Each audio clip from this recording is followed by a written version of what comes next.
on this floor, particularly from the other side of the aisle, a very narrow, limited understanding of history.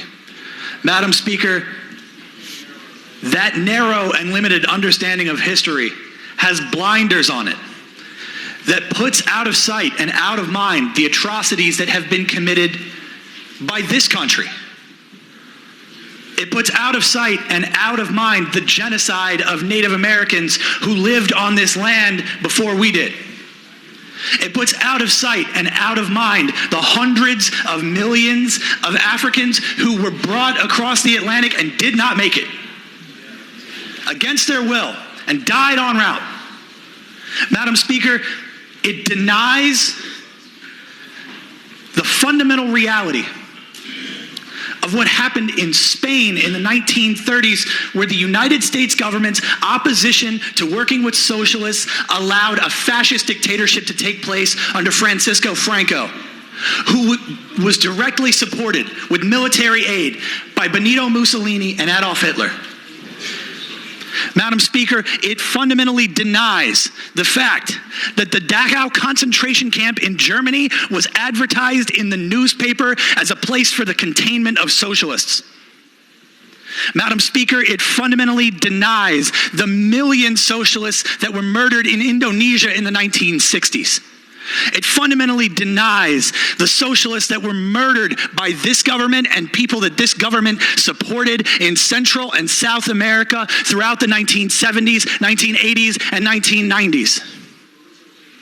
Madam Speaker, it denies the atrocities committed by the Contras, who were illegally supported by this government through the sale of weapons to Iran.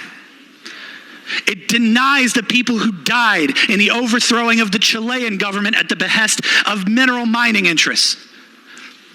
It denies the deaths of those who were murdered in Iran when their government was overthrown with the support of the United States government at the behest of oil interests. It fundamentally denies the socialists that have been murdered by the United States government here in the United States, Madam Speaker. It fundamentally denies that people who believe what I believe, that people have a right to own and democratically operate their workplace. That's all. People who believe that folks have a right to own and democratically operate their workplace and to not go hungry in the streets have been rounded up and murdered in this country. Madam Speaker, it denies the people who died in Philadelphia when the Philadelphia Police Department bombed a neighborhood of row houses because there were socialists living in one of them. Madam Speaker, it denies the trade union members who have been murdered on the picket lines at the Battle of Blair Mountain, the Embarcadero Massacre in San Francisco, the Haymarket Massacre in Chicago. Madam Speaker, it fundamentally denies all those people who stood up and fought for peace and freedom and liberty. The freedom from want, the freedom from hunger, the freedom from persecution, and were killed for it. Madam Speaker, I've ignored these comments for far too long. I have not mentioned on this floor how members from the other side of the aisle repeatedly talk about cultural Marxism as though that is not a chapter in Mein Kampf.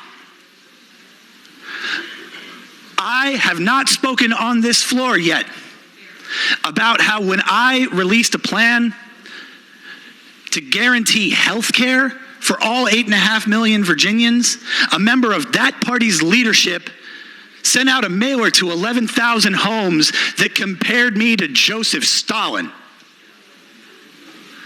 Madam Speaker, I will no longer stand here and allow them to revise history and allow them to ignore the suffering, the persecution of people who believe that folks should not be starving in the streets while food goes to waste.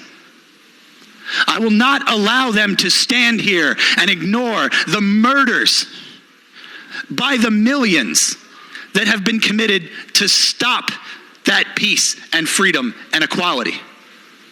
Madam Speaker, I will not stand here and be silent anymore. This must end. Thank you.